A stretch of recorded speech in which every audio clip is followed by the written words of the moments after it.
Hello everyone, welcome to digital GK classes. तो बहुत लोग कह रहे थे कि सर जो अभी रिसेंटली सीटेट ने पेपर ऑर्गेनाइज किया था दिसंबर और जनवरी में, वो वाला शिफ्ट कराइए आप। तो फाइनली हम वो पेपर लेकर आ गए हैं और सारे क्वेश्चन को हम सॉल्व करेंगे शिफ्ट बाय शिफ्ट। ठीक है, ये पेपर वन का सोल्यूशन है। तो इस क्लास का पैटर्न ये रहेगा कि हम क्या करेंगे ना, कॉन्सेप्ट भी समझेंगे, लेकिन कॉन्सेप्ट को हम डायरेक्टली ऐसे नहीं समझेंगे। कॉन्सेप्ट को हम क्या करेंगे, क्वेश्चंस के थ्रू समझेंगे। ठीक है, जो भी हम क्वेश्चंस एग्जाम में पूछे गए हैं, पहले हम क्वेश्चंस को देखेंगे और फिर देखेंगे उस पर क्या कॉन्सेप्ट लग रहा है। तो साथ साथ में ऐसे क्या होता है ना, आपका कॉन्सेप्ट भी क्लियर हो जाता है और आपकी प्रैक्टिस भी हो जाती है। ठीक है, वैसे क्या होता है, आप केवल कॉन्सेप्ट पढ़ते जाते हो तो क्या होता है, आगे जैसे दूसरा कॉन्सेप्ट पढ़ते हो पहला कॉन्सेप्ट भूल जाता है। तो इसमें फ़ायदा ये होता है कि आप कॉन्सेप्ट के साथ साथ प्रैक्टिस भी करते हो।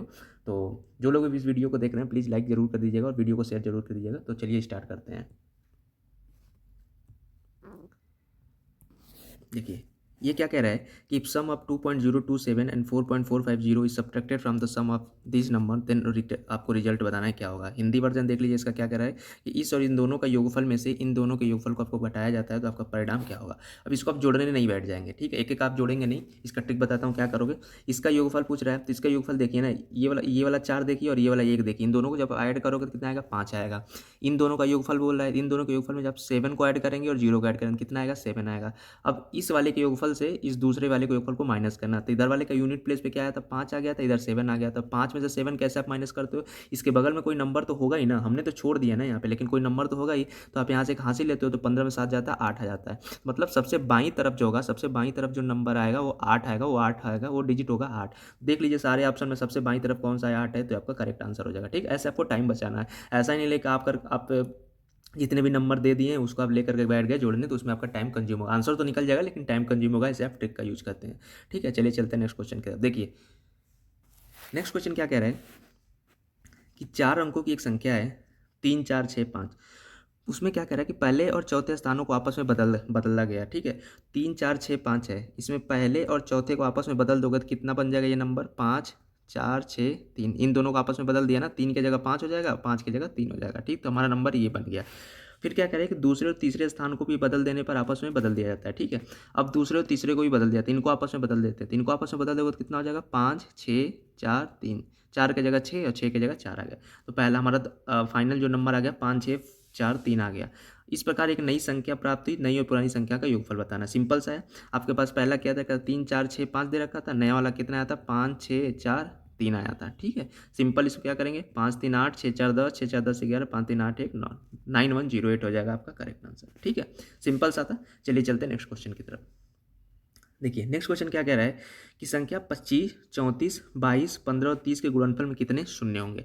तो आप सबको पता होगा कि शून्य कब आता है, जब आप क्या करते हैं, 2 में 5 का मल्टीप्लाई करते हो तभी तो जीरो आता है ना। ठीक है, या तो आप जीरो से मल्टीप्लाई करो किसी नंबर में तो जीरो आएगा, और क्या होता है, 2 और 5 का मल्टीप्लाई करने पर जीरो आता है। तो सिंपल हम क्या करेंगे, 25 को क्या लिख सकते हैं हम, 5 × 5। ठीक है, 34 को क्या लिखेंगे हम, 2 × 17। 22 को क्या लिखेंगे हम, 2 × 11। ठीक है, 15 को हम क्या लिखेंगे, 3 × 5। ठीक है, और 30 को हम क्या लिखेंगे, 2 3 6 25 30। अब हमको क्या करना है, 2 और 5 का पेयर निकालते जाइए। जितने 2 और 5 के पेयर बनेंगे ना उतने आपके जीरो हो जाएंगे। 2 5 के कितने पेयर बन रहे हैं देखिए, एक कलर चेंज कर देता हूँ। यहाँ पे देखिए, 2 और 5 का कितना पेयर बन रहा है, एक ये बनेगा। ठीक है, एक लिख लीजिए। ठीक है, दूसरा क्या बनेगा, 1 2 यहाँ से ले लीजिए, 1 5 यहाँ से ले लीजिए, तो एक और बन जाएगा, 2 हो गया।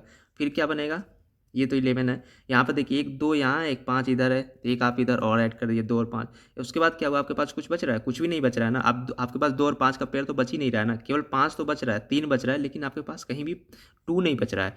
क्योंकि मैंने बताया कि आपको जीरो लाने के लिए 2 5 10 जीरो अगर तभी आएगा ना जब 2 और 5 का आप मल्टीप्लाई करोगे। तो और कोई नंबर बच ही नहीं रहा है, केवल 5 बच रहा है लेकिन 2 नहीं मिल रहा है। तो इस तरह में से हमारे पास कितने हुए, कितने 2 और 5 के पेयर बने, 1 2 3, 3 हो गए। ठीक है, तो टोटल कितने जीरो हो जाएंगे, उसमें 3 जीरो हो जाएंगे। ऐसे आपको इसको सॉल्व करना, आप पूरा मल्टीप्लाई करने नहीं बैठेंगे। ठीक है, आप मेरी बात ध्यान से सुनिए, आप पूरा मल्टीप्लाई करने नहीं बैठेंगे। मैं फिर से रिपीट कर देता हूँ कैसे किया। देखिए, अगर पूरा मल्टीप्लाई करने बैठ जाएंगे बहुत ज़्यादा टाइम लगेगा। ट्रिक का यूज़ करेंगे। ट्रिक कैसे, सिंपल सा कॉन्सेप्ट, जीरो कब मिलता है, जब 2 और 5 का आप मल्टीप्लाई करते हैं तब हमको जीरो मिलता है। ठीक है, तो सिंपल जितने भी नंबर है ना, 25 है, इसका फैक्टर लिखिए कितना होगा, 5 × 5। 34 है, इसका फैक्टर लिखिए 2 × 17।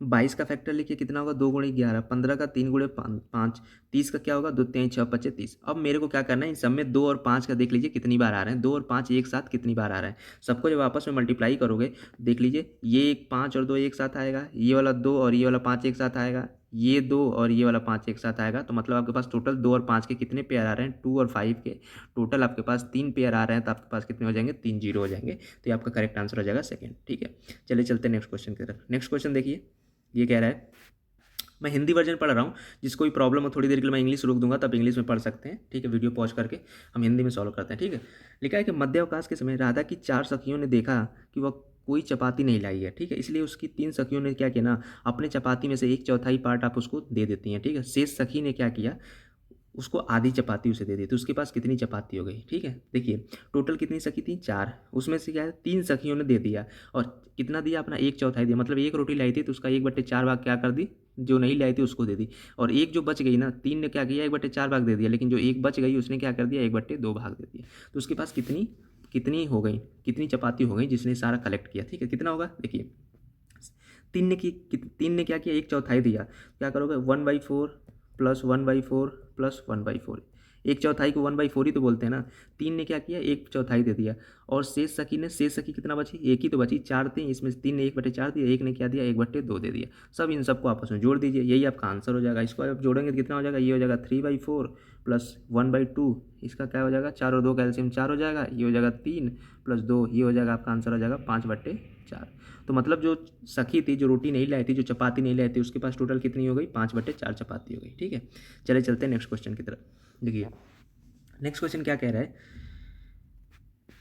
कि एक अध्यापिका ने अपनी कक्षा के विद्यार्थियों को एक अंक की एक संख्या, 2 अंकों की एक संख्या, 3 अंकों की एक संख्या, 4 अंकों की एक संख्या और 5 अंकों की एक संख्या को जोड़ने के लिए कहा। उसने उन्हें यह भी कहा कि उपरोक्त संख्याओं में केवल एक का ही प्रयोग करना है। अब देखिए, आप इसको कह रहा है कि उत्तर बताना है, उसका सिंपल सा उत्तर आपको बताना है। इसमें भी वही वाली ट्रिक यूज करेंगे कि सबसे बाईं तरफ देखेंगे क्या जोड़ने पे आ रहा है, सारा हम जोड़ने नहीं बैठेंगे। सबसे बाईं और सबसे दाईं तरफ को देखिए और आपका आंसर निकलेगा।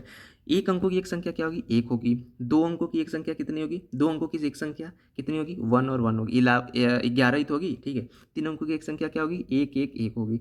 4 अंकों की एक संख्या क्या होगी, 1 1 1 1 होगी।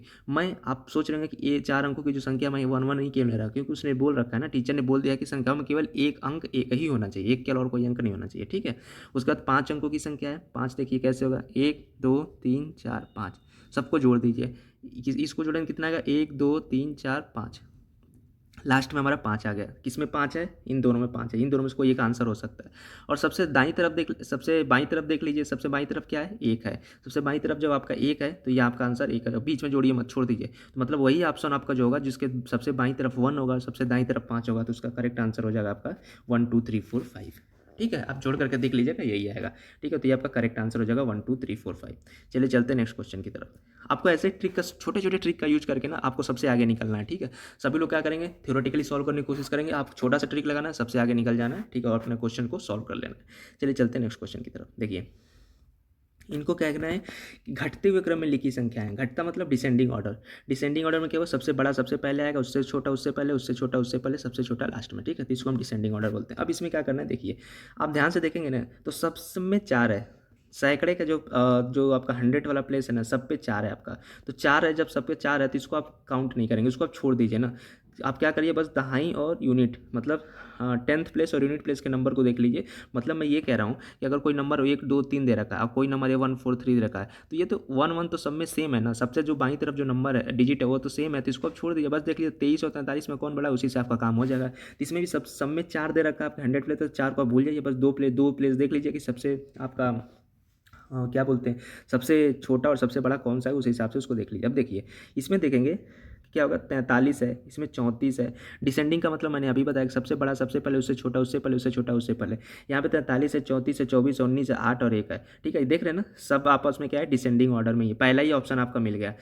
क्या हुआ, आप अगर तीनों देते ना, तीनों देखने में लगता है यार कितना बड़ा नंबर दे रखा है, लेकिन ट्रिक क्या है कि सबका जो 100 प्लेस है वो सेम है, तो 100 प्लेस छोड़ दीजिए, बस जो दहाई वाला बच गया उसको देख लीजिए। मतलब 43 34, 24, 19, 08, 01। ये ऑटोमेटिक सब डिसेंडिंग ऑर्डर में ही देखा। 43 उससे बड़ा है, उससे बड़ा 34 है, सॉरी 43 सबसे बड़ा, उससे छोटा 34, 34 से छोटा 24, 24 से छोटा 9, 19, 19 से छोटा 8 और 8 से छोटा 01। ठीक है, तो यही आपका करेक्ट आंसर हो जाएगा। बाकी सब में देखोगे तो कुछ ना कुछ आपको गलत मिल जाएगा। देखिए इसमें ये गलत दे दिया है क्योंकि यहाँ पे 8 जो है छोटा दे रखा है 1 से, तो ये गलत हो जाएगा। दूसरे में देखोगे तो ये गलत हो जाएगा, ये आपका असेंडिंग ऑर्डर में दे रखा है। इसमें देखोगे तो ये गलत हो जाएगा, 19 बड़ा दे रखा है 24 से, तो आपका करेक्ट आंसर हो जाएगा पहला ही ऑप्शन आपका करेक्ट आंसर हो गया। ठीक है, तो इस ट्रिक के साथ इसको सॉल्व करिए। चलिए चलते हैं नेक्स्ट क्वेश्चन की तरफ।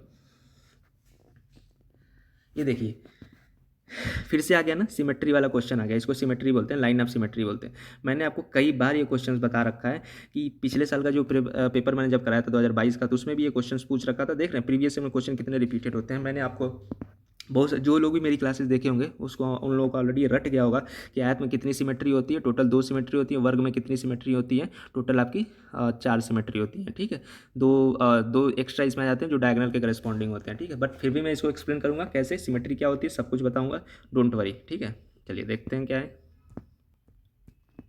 देखिए सममित रेखाएं, line of symmetry. Line of symmetry क्या होती है कि एक ऐसी इमेजिनरी लाइन होती है, एक ऐसी काल्पनिक रेखा होती है जो उस आकृति को ना दो एकदम बराबर, एकदम हूबहू सेम भागों में डिवाइड करती है। ठीक है, जैसे आप मिरर में देखते हैं ना, मिरर में क्या देखते हैं, मिरर में आपकी इमेज आपको दिखाई देती है, तो आप बोलते हो कि मिरर में जो इमेज देख रहे हो मेरी क्या है, सिमेट्री है, वैसा बोल सकते हो। ठीक है, तो ऐसे ही क्या करता है, इसमें पूछ रहा है आयत की सिमेट्री कितनी होगी, आयत की कितनी सममित रेखाएं होंगी। तो एक काम करिए ना, आयत आपने भी बना लिया। आयत में अगर एक हॉरिजॉन्टल लाइन बीच से आप खींचोगे और बीच में मान लीजिए कि एक क्या है, एक मिरर लगा हुआ है, तो आप देख रहे हैं ऊपर वाला पार्ट और नीचे वाला पार्ट हूबहू आपको एकदम सेम नहीं दिख रहा है, बस साइड छोटी हो गई है, लेकिन आपस में दोनों तो एकदम बराबर है ना, इसी को बोलते हैं लाइन ऑफ सिमेट्री।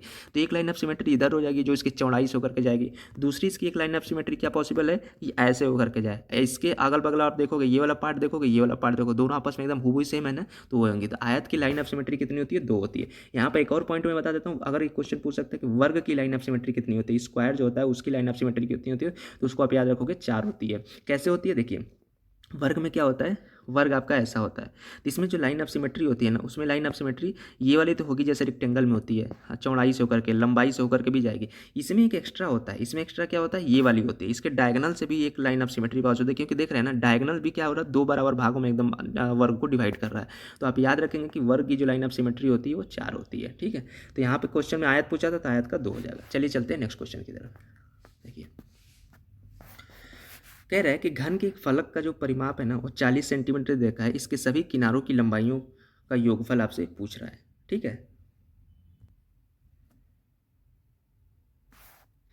घन के एक फलक का परिमाप दे रखा है, यहाँ पर ध्यान से पढ़िएगा, एक फलक, अगर गलत कर देंगे तो आप समझेंगे घन का परिमाप दे रखा है। घन का एक फलक का परिमाप 40 सेंटीमीटर दे रखा है, सभी किनारों की मतलब एजेस की लंबाई आपसे पूछ रहा है।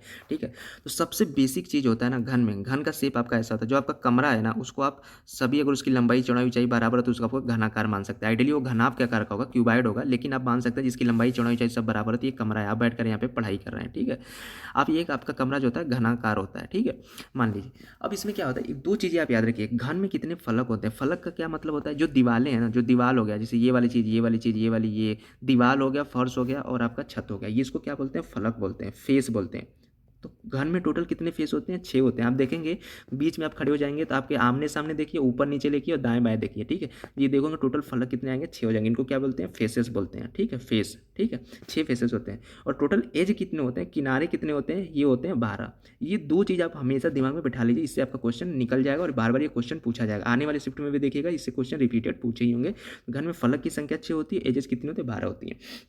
अब देखिए घन के एक फलक का परिमाप पूछ रहा है। अब एक फलक कैसा होता है, घन की एक दीवार को देखिए ध्यान से, ये क्या है आपको ऐसे दिखेगा ना, सिंपल सा, जिसमें क्या होगा, एक लंबाई होगी एक चौड़ाई होगी, बस ये है ना, आयताकारी तो होता है, या आप स्क्वायर मान लीजिए। ठीक है, क्या होगा कि घन में अब क्या होगा, देखिए घनाभ में क्या होगा, ये आयताकार होगा, लेकिन मैंने बोला था ना अभी कि घन जो होता है ना, घन में क्या होता है, जिसकी लंबाई चौड़ाई और ऊंचाई तीनों बराबर होती है। ये घन का एक डिफिनीशन है, घन का एक विशेष प्रकार का जो घनाभ होता है उसको हम घन कहते हैं, जिसकी लंबाई चौड़ाई ऊंचाई तीनों आपस में बराबर होती है। तो घन का जब एक फेस आप देखोगे, इसकी लंबाई चौड़ाई क्या होगी, आपस में बराबर होगी, मतलब ये क्या होगा, एक आपका स्क्वायर होगा। तब स्क्वायर का आपका परिमाप को पता कितना होता है, भुजा का 4 टाइम्स 4a मतलब 4 टाइम्स भुजा इक्वल टू क्या होता है, वर्ग का परिमाप। ये कितना दे रखा है आपका, 40 दे रखा है यहाँ पे। ठीक है, यहाँ पे 40 दे रखा है, तो ए की वैल्यू कितनी आ जाएगी, 10। मतलब घन की एक फेस की जो भुजा, एक घन की एक फेस की जो लंबाई आ गई ना, वो कितनी आ गई, 10 आ गई। ठीक है, यहाँ तक कोई दिक्कत? आपको क्लियर हो गया होगा। चलिए क्या पूछ रहा है, घन के सभी किनारों की लंबाइयों का योगफल पूछ रहा है।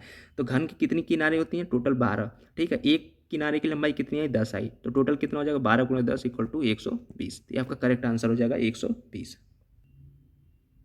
चलिए मैं फिर से इसको एक बार रिपीट कर देता हूँ, देखिए कैसे किया। अगर समझ में नहीं हो तो फिर से ध्यान से सुनिए, फिर समझ में आ जाएगा। फिर से इसको इरेज करके ना मैं फिर से एक बार रिपीट कर देता हूँ। बहुत सिंपल सा कंसेप्ट है, बहुत प्यारा सा कंसेप्ट है। देखिए मैंने क्या बताया कि सिंपल एक आपको फार्मूला लगाना है कि घन क्या होती है। घन की लंबाई L, चौड़ाई B और ऊंचाई तीनों आपस में बराबर होती है। सबसे पहले तो ये घन होता है। घन में फलक कितने होते हैं? फेस कितने होते हैं? 6, आप याद रखिएगा। घन में एज कितने होते हैं? किनारे कितने होते हैं? 12 होते हैं। अब एक फलक का परिमाप आपको 40 सेंटीमीटर दे रखा है। एक फलक घन की अगर कोई आप दीवार देखेंगे, घन की एक दीवार देखिए तो ऐसे आपको दिखेगा। आप जिस कमरे में पढ़ रहे हैं उसके सामने की दीवार देखिए, उसको मानिए घन है, तो उसको आपको क्या दिखेगी? लंबाई और चौड़ाई दिखेगी। लेकिन ये घन है तो लंबाई और चौड़ाई आपस में बराबर होगी, तो क्या हो जाएगा? आपका एक वर्ग बन जाएगा। वर्ग का परिमाप कितना होता है? चारों भुजाओं का योग। चारों भुजा सेम हो जाएगी, तो चारों भुजा अगर सेम है तो वर्ग का परिमाप कितना होता है? 4a। ये आपको दे रखा है, एक फलक का परिमाप दे रखा है 40। तो यहाँ से आपने भुजा निकाल लिया कि घन की भुजा कितनी आ गई? 40। मतलब आपको पता चल गया कि लंबाई कितनी आ गई। घन की लंबाई कितनी आ गई? 40 सेंटीमीटर आ गई। सॉरी 10 आ गई। ठीक है, 40 से 4 को डिवाइड किया तो 10 आ गई। ठीक है, मतलब घन का आपका क्या हुआ? लंबाई आपको पता चल गया। अब आपको पता है एजेस कितने होते हैं? 12।